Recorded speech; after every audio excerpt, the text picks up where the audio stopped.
Hello students, how are you all? I hope you all are doing really well. बच्चों, इस chapter में हम जानेंगे कि ऐसे राइटिंग कैसे की जाती है और अपने ऐसे को परफेक्ट दिखाने के लिए हम कौन कौन से स्टेप्स को फॉलो करते हैं।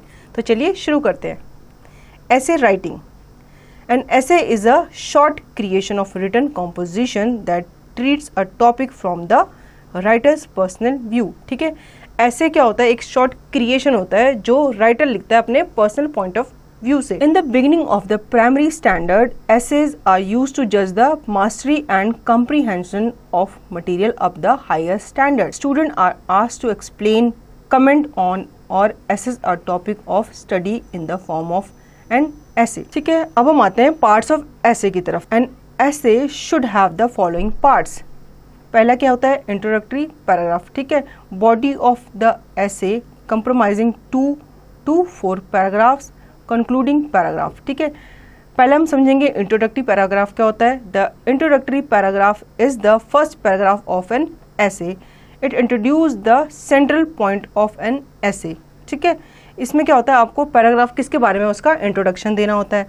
अ good opening paragraph capture the interest of a reader and tells why your topic is important. अगर आपका इंट्रोडक्टरी पैराग्राफ अच्छा होगा तो पढ़ने वाले को भी वो इंटरेस्टिंग लगेगा और वो और उत्सुकता से उसे पढ़ने की कोशिश करेगा। Body of the essay. It is the main idea of an essay. It compromises 2 to 4 paragraph. They develop the effective point of your essay. In order to write a good essay, it is very important to write the body of the essay very well. The following are some steps to write it well. आपका body of essay क्या होता है? वो आपकी body होती है, मतलब आप अपने ऐसे जो टॉपिक है उसके बारे में आप क्या कह रहे हो वो आप अपनी बॉडी में दर्शाते हो, या अपने बॉडी का जो ऐसे का जो बॉडी होती है उसमें आप अच्छे से दर्शाते हो। और इसके 2 या 2 से ज़्यादा पैराग्राफ होना चाहिए और ये क्या होना चाहिए? इनके पॉइंट इतने इफेक्टिव होने चाहिए जो पढ़ने में इंटरेस्टिंग लगे। List the points that develop the central point of your ऐसे। कुछ पॉइंट्स की आप लिस्ट बना लो जो आपके सेंट्रल पॉइंट हो आपके ऐसे के। Place each supporting point in its own paragraph. ठीक है, कुछ ना कुछ पैराग्राफ के आप ईच सपोर्टिंग पॉइंट्स बना लो जो आपके पैराग्राफ को अच्छे से सपोर्ट करे। थर्ड है आपका develop each supporting point with fact, detail and example. अब कुछ जो पॉइंट होते हैं उनको आप फैक्ट के थ्रू, एग्जाम्पल के थ्रू और डिटेल्स के थ्रू और अच्छे से एक्सप्लेन कर सकते हो। Concluding paragraph. The concluding paragraph comes at the end of an essay after you have finished developing your ideas. जब आपके आइडियाज अपनी ऐसे की बॉडी में बता देते हो तो आप कहाँ पे एंड आते हो? आपका कंक्लूडिंग पार्ट आ जाता है। ठीक है, जिसमें आप अपने ऐसे को एक अच्छा सा एंड देते हो ताकि आपका पैराग्राफ, आपका ऐसे बहुत ही अच्छा लगे। It is the main conclusion of the ऐसे। ठीक है, ये आपका मेन कंक्लूजन होता है। आपको अब क्या करना है? आपको बाइंड अप करना है। आपने ऐसे लिख दिया, उसका इंट्रोडक्शन दे दिया, ऐसे के बारे में दे दिया, अब आपको उसका कंक्लूजन यानी कि उसको वाइंड अप करना है। तो आप कैसे करोगे? उसका अच्छा सा कंक्लूजन देके। You want to leave the reader with the sense that your essay is complete. अब आप अपने रीडर को एक सेंस देते हो कि आपका जो ऐसे है वो क्या होने वाला है? कंप्लीट होने वाला है। In order to write effective conclusions follow the following step. ठीक है, कुछ यहाँ पे स्टेप्स दिए गए हैं। अगर आप अपने कंक्लूजन को और इफेक्टिव बनाना चाहते हो तो आपको इन स्टेप्स को फॉलो करना पड़ेगा। Restate the strongest point of the essay that support your central point. ठीक है, आपको अपने पॉइंट को बहुत स्ट्रॉन्ग बनाना पड़ेगा ताकि आपके रीडर को ये लगे कि हाँ भाई आपका सेंट्रल पॉइंट क्या था। उसको इतना आपको सपोर्ट करना है कि रीडर को अच्छा लगे पढ़ने में। Conclude your essay by restating the central point in different words. ठीक है, अपने सेंट्रल पॉइंट को आपको अलग अलग पॉइंट्स में दर्शाना है ताकि आप उसको अच्छे से कंक्लूड कर सको। गिव योर पर्सनल ओपिनियन और suggest a plan for action. अपने पर्सनल ओपिनियन भी दे सकते हो अपने कंक्लूजन को एंड करने के लिए। ठीक है, फर्स्ट है आपका प्रॉपर यूज ऑफ लेजर। ठीक है, जो आराम का आपका टाइम होता है उसको आप कैसे प्रॉपरली यूज कर सकते हो ये इस ऐसे में हम पढ़ेंगे। With more scientific inventions we are able to work more but at the same time we have more time at our disposable. ठीक है, जितनी भी साइंटिफिक इन्वेंशंस हुई है इन्होंने हमारा काम तो बढ़ाया है लेकिन एट द सेम टाइम इन्होंने हमारा काम को कम भी किया है। We have some free hours every day. This is our leisure time. We can utilise this time fruitfully. ठीक है, कुछ आवर्स होते हैं एक दिन में, वो क्या होते हैं, खाली होते हैं, ठीक है, फ्री होते हैं, तो हम क्या होते हैं उस टाइम पे फ्री होते हैं, तो उसे हमारा लेजर टाइम कहा जाता है। अब हम उसको कैसे यूटिलाइज कर सकते हैं ये हम आगे पढ़ेंगे। If we pass our leisure time only watching television और chatting with friends will lose precious time. ठीक है, अगर हम अपने लेजर टाइम को टेलीविजन देखने में या अपने फ्रेंड्स के साथ चैट करने में बर्बाद कर दे तो क्या होगा, हम अपना बहुत ही कीमती वक्त खो देंगे। Of course, watching television or chatting with friends are necessary activities for proper development of our life, but we spend all our time in these activities, it becomes sheer waste of time। ठीक है, अब television देखना, लोगों से, दोस्तों से बात करना कोई बुरी बात तो नहीं है, कोई वेस्ट ऑफ टाइम तो नहीं है, लेकिन कभी कभी ये ओवर हो जाए तो क्या होता है, इसे कभी कभी हम वेस्ट ऑफ टाइम भी कहते हैं। We should utilize our leisure time in some fruitful activities। हम कुछ fruitful activities कर सकते हैं ताकि हमारा जो leisure time है वो ढंग से अच्छे से utilize हो सके। We can take up a hobby in our leisure time। हम अपने leisure time को, आराम वाले टाइम में क्या कर सकते हैं, कोई हॉबी बना सकते हैं या कुछ हॉबीज़ को अपनी पूरा कर सकते हैं। जैसे कि a hobby keeps us busy, recreate our mind and makes us healthy. जैसे मान लो किसी की हॉबी है पेंटिंग करना, ठीक है, अब वो मान लो आराम कर रहा है, उसका आराम का टाइम है, तो क्या कर सकता है, वो उस आराम वाले टाइम पे, खाली टाइम में क्या कर सकता है, पेंटिंग कर सकता है। ठीक है, कोई किसी को वॉक पे जाने की आदत है तो क्या कर सकता है, आराम वाले टाइम पे वॉक पे जा सकता है। ठीक है, इससे क्या होगा, सेहत बनेगी और आपका टाइम भी वेस्ट नहीं होगा।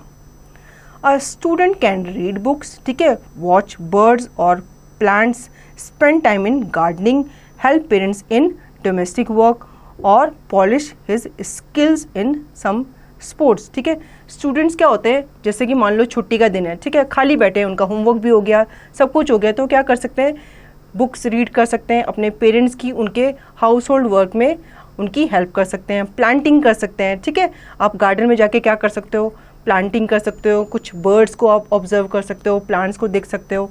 ठीक है, ऐसे आप अपने स्किल्स को पॉलिश करते हुए अपना लेजर टाइम स्पेंड कर सकते हो। कुछ स्पोर्ट्स आप खेल सकते हो। He can choose from collection of different type of articles like stamp to drawing और मेकिंग क्रिएटिव थिंग्स।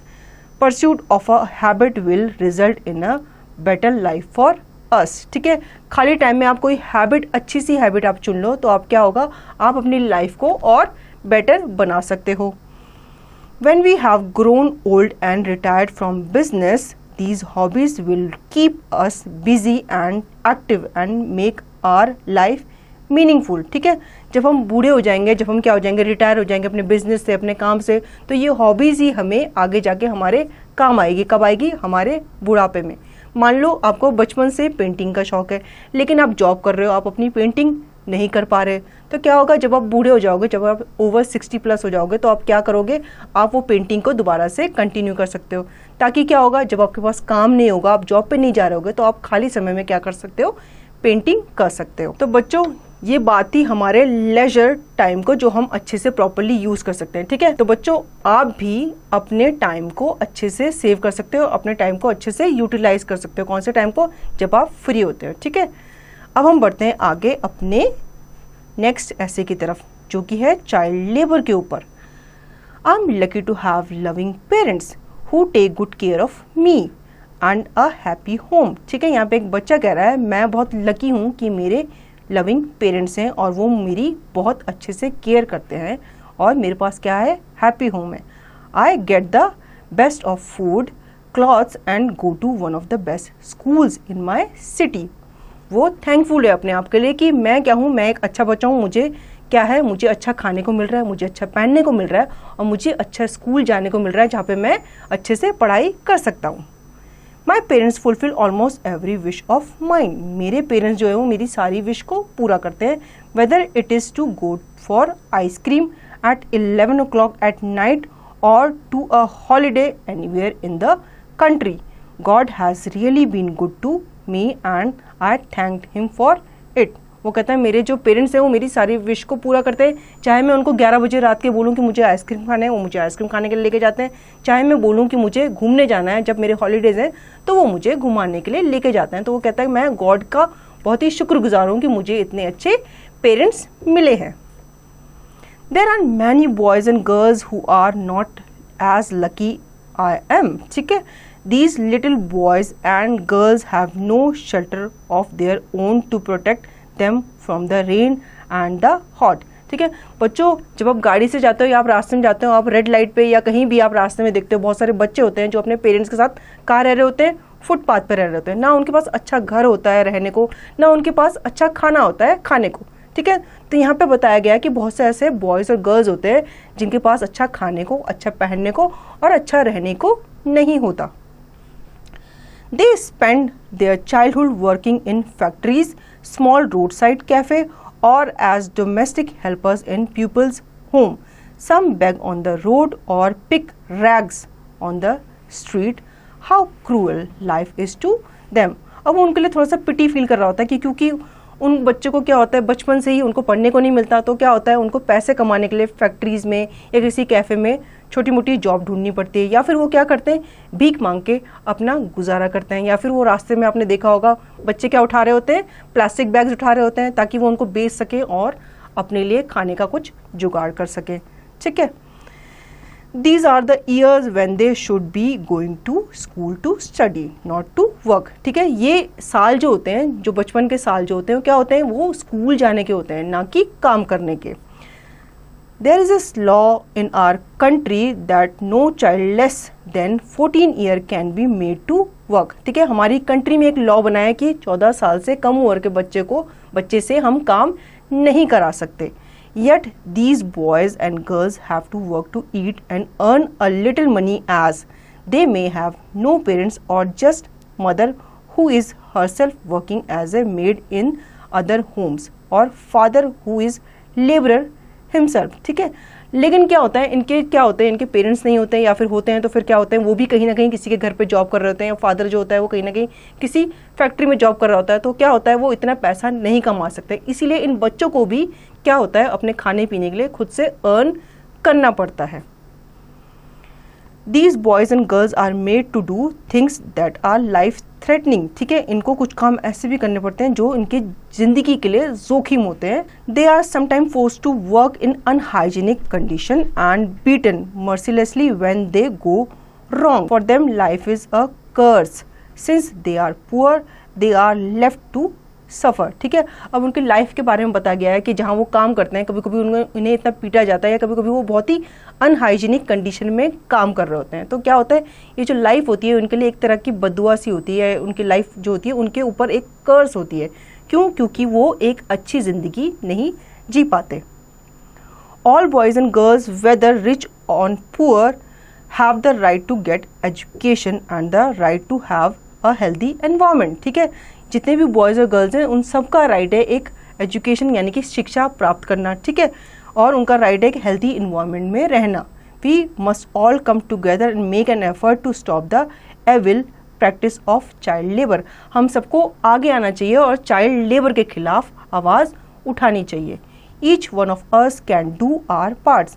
हम अपने अपने पार्ट अपने तरफ से कर सकते हैं। We must treat our domestic helpers with a little more respect and give them dignity, ठीक है। हमारे जो डोमेस्टिक हेल्पर्स होते हैं उनकी हम हेल्प कर सकते हैं, ठीक है। उनके बच्चों को पढ़ा सकते हैं या फिर कुछ भी हम उनकी हेल्प कर सकते हैं ताकि वो अपने बच्चों को पढ़ा सकें। We can speak to them politely, we can help to teach them to count and at least sign their name in their language, ठीक है। अब हम उनको भी पढ़ा लिखा सकते हैं, क्योंकि बहुत सारे जो ऐसे हमारे डोमेस्टिक हेल्प होते हैं वो पढ़े लिखे नहीं होते। तो हम क्या कर सकते हैं, उनको एक एक्स्ट्रा टाइम दे सकते हैं, काम के अलावा एक्स्ट्रा टाइम दे सकते हैं कि हम उनको पढ़ा सकें, इतना एटलीस्ट पढ़ा सकें कि वो लेटर वर्ड्स को अच्छे से समझ सकें और अपना नाम खुद से लिख सकें, ठीक है। Teach them to stay clean and the more hygienic. और उनको हम अच्छे से रहना भी सिखा सकते हैं कि आप कैसे साफ सुथरे रह सकते हो, हाइजीन को कैसे प्रॉपर मेंटेन कर सकते हो। We must never forget that children are the future of the country and unless they are educated our country will not progress, ठीक है। तो बच्चों ये ऐसे हमें बताता है कि हमें बच्चों को पढ़ने के लिए कहाँ भेजना चाहिए, स्कूल भेजना चाहिए, ना कि उनसे काम लेना चाहिए, ठीक है।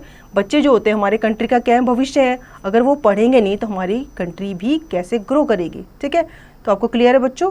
अब हम आगे बढ़ते हैं अपने थर्ड ऐसे की तरफ, a visit to a historical place, ठीक है। अब आप लोग बहुत सारे हिस्टोरिकल प्लेसेस में जाते हो, आपने ताजमहल देखा होगा, आपने बहुत सारे हिस्टोरिकल मोन्यूमेंट्स देखे होंगे। यहाँ पे भी हम एक हिस्टोरिकल प्लेस के बारे में बात करेंगे। Our is an ancient country, it has seen the rise and fall of many kingdoms and empires, there are a large number of historical places in our country. ठीक है, हमारी कंट्री क्या है, एक एंशियंट कंट्री है। ठीक है, यहाँ पे बहुत सारे राजा महाराजाओं ने राज किया था। ठीक है, इसलिए हमारे कंट्री को एक हिस्टोरिकल प्लेस भी कहा जाता है। We can have a glimpse of the glorious past by visiting the historical places of our country. अगर हमें जानना है उन राजाओं महाराजाओं के बारे में, उनकी उपाधियों के बारे में, क्या क्या उन्होंने बनाया, तो हम क्या कर सकते हैं, हम किसी हिस्टोरिकल प्लेस को विजिट कर सकते हैं उस प्लेस को और अच्छे से जानने के लिए। Every year, thousands of men, women and children come to Delhi to see important historical monument in the city. अब बहुत सारे राजा महाराजाओं ने दिल्ली में राज किया। ठीक है, यहाँ पे उन्होंने अपने महल बनाए, अपने बहुत सारे मॉन्यूमेंट्स बनाए, या आप क्यों कह लो अपने महल उन्होंने यहाँ पे कंस्ट्रक्ट किए। ठीक है, तो बहुत सारे जो लोग होते हैं जो दूसरी सिटीज़ में रहते हैं वो क्या होते हैं, दिल्ली विजिट करने आते हैं। क्या देखने के लिए आते हैं, वो सारे मॉन्यूमेंट्स को देखने के लिए आते हैं। Last month I had a chance to visit Delhi. My uncle live in Vasant Vihar. I spent a week in Delhi. I stayed with my uncle. He has 2 sons. One of them is of my age. His name is Ravi. अब एक बच्चा है, वो कह रहा है कि मैं दिल्ली गया था लास्ट वीक और मैं वहाँ किसके घर ठहरा, अपने अंकल के घर ठहरा। वहाँ पे मेरा कज़न है जो मेरी ही एज का है और उसका नाम है Ravi. Delhi is an ancient city. There are many historical buildings and picnic spots in and around it. One day Ravi and I went to see the Red Fort. अब वो कहता है दिल्ली एक एंशियंट सिटी भी कही जाती है। ठीक है, यहाँ पे बहुत सारे हिस्टोरिकल प्लेसेस हैं या हिस्टोरिकल मॉन्यूमेंट्स हैं। ठीक है, देखने लायक। और वो कहता है कि मैं अपने कज़न रवि के साथ कहाँ गया, लाल किला देखने के लिए गया। It was Sunday. A large number of men, women and children were there. Most of them were in their best dresses. The entry was by tickets. We bought our tickets and entered the main gate. अब वो कहता है कि Sunday का दिन था, तो क्या था, संडे के दिन छुट्टी का दिन होता है, तो वहाँ पे बहुत सारा रश था। ठीक है, अब वो कहता है कि वहाँ पे हम एंट्री टिकट लेके उस मॉन्यूमेंट के अंदर एंटर हुए। We saw the दीवाने आम, the दीवाने खास, द रंग महल and the museum on the same day. ठीक है, अब उसने 3 घंटे वहाँ पे स्पेंड किए, तो बता रहा कि उसने वहाँ पे दीवाने आम, दीवाने खास, एक रंग महल और एक म्यूजियम भी देखा। The next 3 days were also spend in the same way by visiting the lotus temple, the Birla temple, the Akshardham temple, the national museum, the Qutub Minar etcetera. ठीक है, अब वो बताता है कि बाकी के दिन भी उसने दिल्ली के जितने भी मॉन्यूमेंट्स हैं, हिस्टोरिकल प्लेसेस हैं, वो घूमने में स्पेंड किए। उसने देखा lotus temple, Birla temple, Akshardham temple, ये सब चीज़ें भी उसने अपने दिल्ली के विजिट के थ्रू या उस दौरान में उसने ये सब जगहें विजिट की। ठीक है, क्लियर है बच्चों आपको। नेक्स्ट हम चलते हैं माय हॉबी की तरफ। All people work for living. The work may not be very pleasant to do. It is basically a mean of livelihood. However, it is not enough to earn for basic need, food, clothing, shelter, etc. ठीक है बच्चों, हम लोग जो है काम करते हैं जीने के लिए। ठीक है, ताकि हमें अर्निंग मिल सके, हम काम करके अर्न करते हैं और फिर क्या होता है, उससे हम अपने घर की या अपनी बेसिक नीड्स को पूरा करते हैं। Besides work, one must cultivate some hobbies so that life appear charming and worth living. ठीक है, इन काम के अलावा हमें कुछ ऐसी हॉबीज भी चुननी चाहिए जो क्या करती है, हमारी जिंदगी को और बेटर बनाती है। ठीक है, there are different types of hobbies like reading, gardening, photography, stamp collecting, hiking etcetera. अब वो बता रहे हैं कि बहुत सारी हॉबीज होती हैं, जैसे कि आप रीडिंग कर सकते हो, आप गार्डनिंग कर सकते हो, फोटोग्राफी कर सकते हो, कुछ लोग स्टैम्प कलेक्टिंग करते हैं, कुछ लोग हाइकिंग करते हैं, मतलब ट्रिप पे जाते हैं, ट्रैकिंग करते हैं। ठीक है, I respect all those people who take up these hobbies and pursue them heartily. वो कह रहा है मैं उन लोगों की रिस्पेक्ट करता हूँ जो अपनी हॉबीज़ को हार्टली परस्यू करते हैं। However, my hobby is singing. Although it is an age of pop music, I am interested in singing bhajans. ठीक है, वो कहता है मेरी हॉबी क्या है, सिंगिंग है।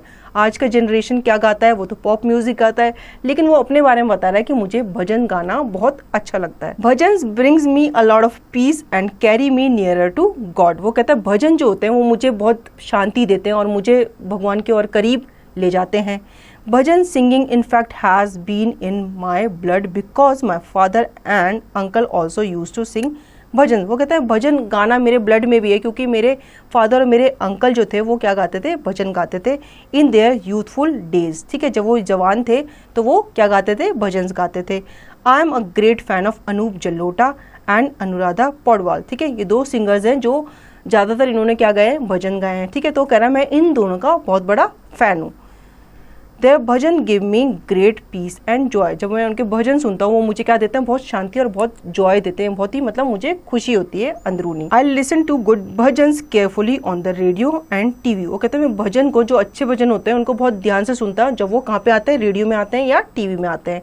आई try to imitate the rise and fall of the voice of the singer. वो कहता है मैं उनके जो भी सिंगर होते हैं, जो उनके हाई नोट्स होते हैं या वॉइस लो में वो गा रहे होते हैं, तो मैं उनको क्या करता हूँ, इमिटेट करता हूँ। I then try to sing likewise so that my bhajan appear original. ठीक है, और वो कहता है कि मैं उन्हीं की तरह गाने की कोशिश करता हूँ ताकि मेरा भजन भी क्या लगे, ओरिजिनल लगे।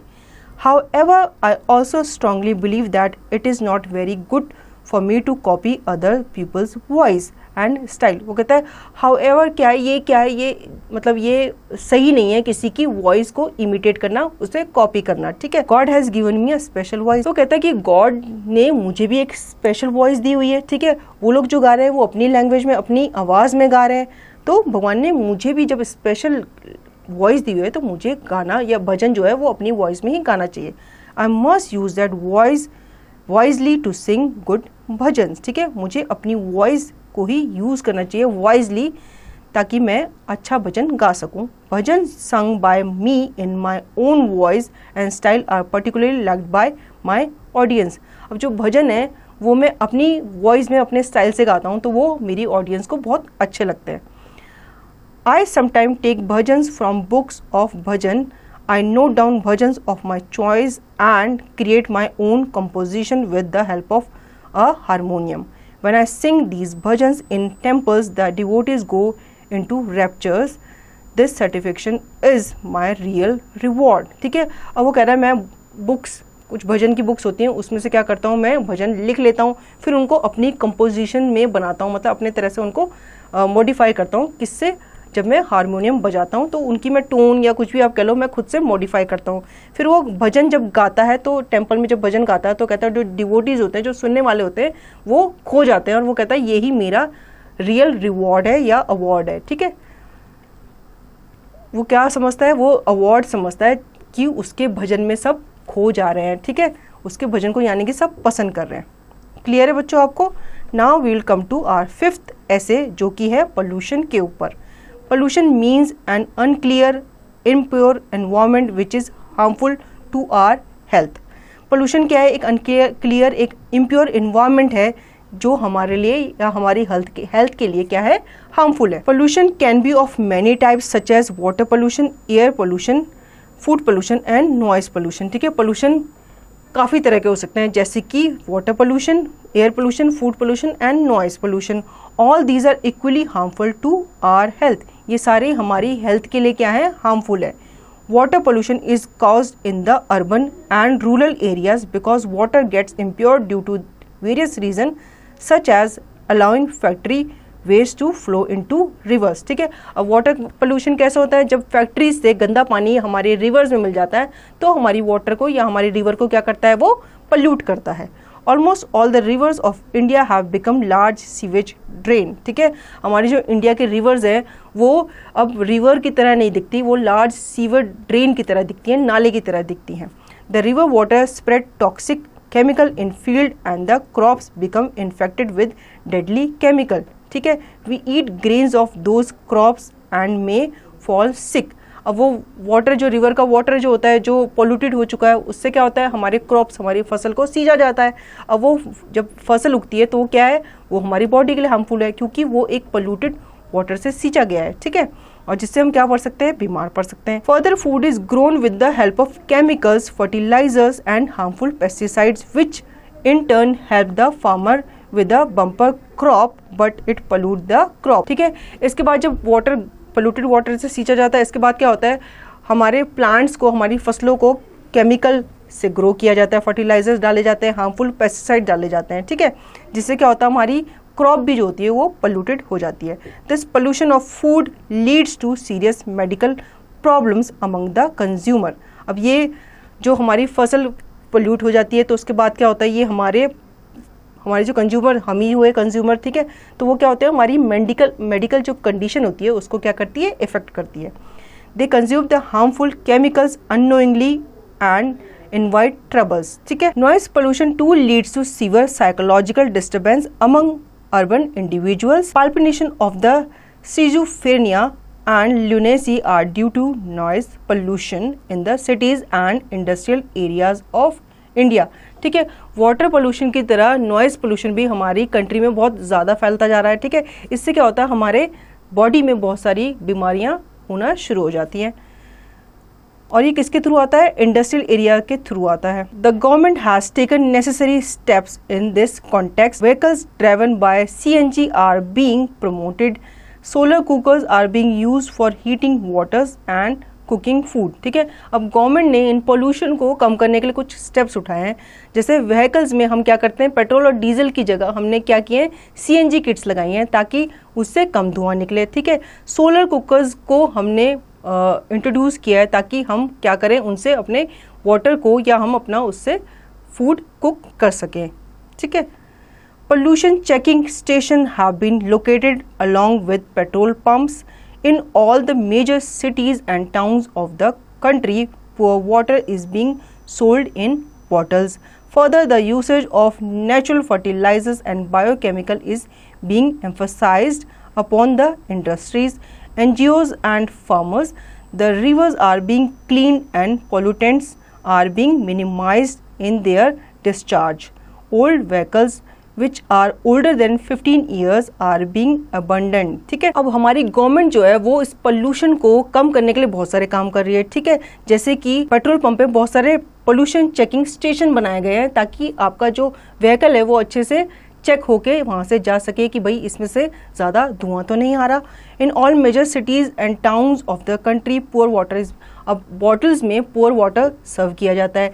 जो हमारे खेतों में अच्छे फर्टिलाइज़र का यूज़ होता है, हमारी जो नहरें हैं या हमारी नदियाँ कह लो, उनको भी अब क्लीन किया जा रहा है। और जो फैक्ट्रीज़ का जो वेस्ट होता है ना, वो भी हम कम कर रहे हैं। जितने भी रिवर्स हैं उनको क्लीन रखा जाता है और जितने भी फैक्ट्री से जितना भी मटेरियल जो रिवर को मिलकर पोल्यूट करता है वो भी हम कम कर रहे हैं। और जितने भी व्हीकल्स हैं जो 15 ईयर्स से पुराने हो चुके हैं उनको हम अबैंडन कर रहे हैं। ठीक है, ताकि पोल्यूशन को क्या किया जाए, कम किया जा सके, क्योंकि जितना पुराना व्हीकल होता है उसमें से धुआं ज़्यादा निकलता है। ठीक है, इस वजह से 15 ईयर्स से ज़्यादा जिस व्हीकल को हो जाता है उसे हम अबैंडन कर देते हैं, उसे हम रोड पे चलने की परमिशन नहीं देते। कौन नहीं देते, हमारी गवर्नमेंट नहीं देती।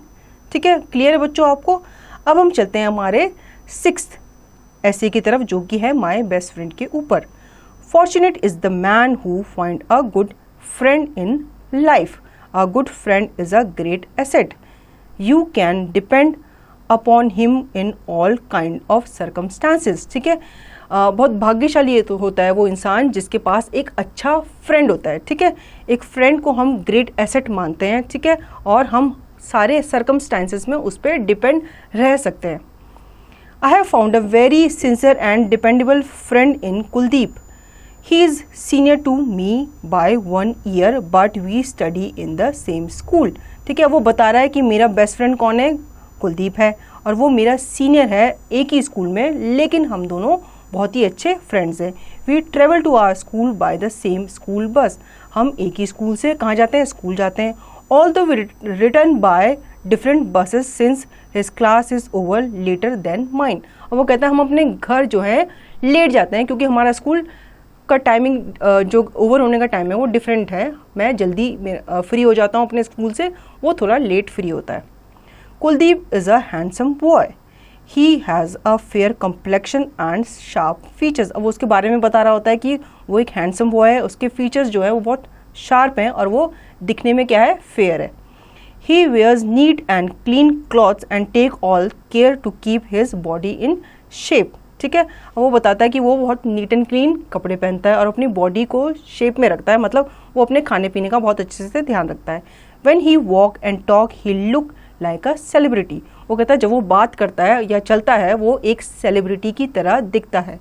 His father is a supervisor in a private manufacturing company. His mother is a noble lady who attend to all her responsibility with great care and honesty.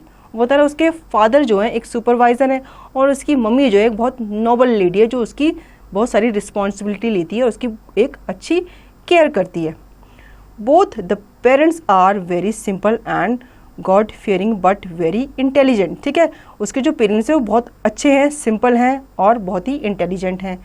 It is a pleasure to sit in their company. बहुत अच्छा लगता है मुझे उनकी company में बैठना, उनके साथ बैठना मुझे बहुत अच्छा लगता है। He has a younger sister who studied in class 3rd। और वो कहता है उसकी एक सिस्टर भी है जो कौन सी क्लास में पढ़ती है, 3rd क्लास में पढ़ती है। Kuldeep is very respectful by nature. वो सबकी रिस्पेक्ट करता है, ये उसके नेचर में है। ठीक है, वो सबकी क्या करता है, रिस्पेक्ट करता है। He hold his parents and teacher in high esteem and always act upon their advice. ठीक है, वो अपने पेरेंट्स का कहना मानता है और उनकी एडवाइस को हमेशा सुनता है। Whenever he has a problem, he feels free to discuss it with his teachers and parents. वो कभी भी किसी भी प्रॉब्लम में होता है तो अपने पेरेंट्स से या अपने टीचर से उस बारे में डिस्कस कर लेता है। He loves all his class fellows and lives happily in their company. Kuldeep is a hard working student and aspire to make a mark in life. ठीक है, और वो बता रहा है कि वो बहुत ही हार्ड वर्किंग स्टूडेंट है और दूसरे बच्चों को भी क्या करता है, एस्पायर करता है, मतलब इंस्पायर करता है। ठीक है, his parents and teachers have a lot of expectation from him and he is determined to fulfill those expectation. उसकी टीचर को, उसके पेरेंट्स को उससे बहुत ज़्यादा एक्सपेक्टेशन है और वो बहुत डिटरमाइंड है, मतलब बहुत ही ज़्यादा दृढ़ निश्चय जिसे बोलते हैं कि मैं इनकी एक्सपेक्टेशन पे खरा उतरूँगा। He often win prizes in academic and sports. वो अक्सर प्राइजेस जीता है एकेडमिक और स्पोर्ट्स में, मतलब पढ़ाई में भी अच्छा है और स्पोर्ट्स में भी अच्छा है, तो वो क्या करता है, प्राइजेस जीतता रहता है। I enjoyed a wonderful relationship of love and trust with Kuldeep. He is my second self. I can always depend upon him. I am indeed lucky that I have such a ideal friend. May our friendship endure forever. वो कहता है कि हमारी friendship जो है वो last तक रहे, मतलब पूरी ज़िंदगी रहे। और वो अपने आप को लकी बताता है कि मुझे ऐसा फ्रेंड मिला, तो मैं बहुत ही खुशकिस्मत हूँ कि मुझे इतना अच्छा फ्रेंड मिला है। ठीक है, तो बच्चों आई होप आपको ऐसे राइटिंग का ये कॉन्सेप्ट अच्छे से समझ में आएगा। अब इसकी एक्सरसाइज की प्रैक्टिस आप खुद से करेंगे।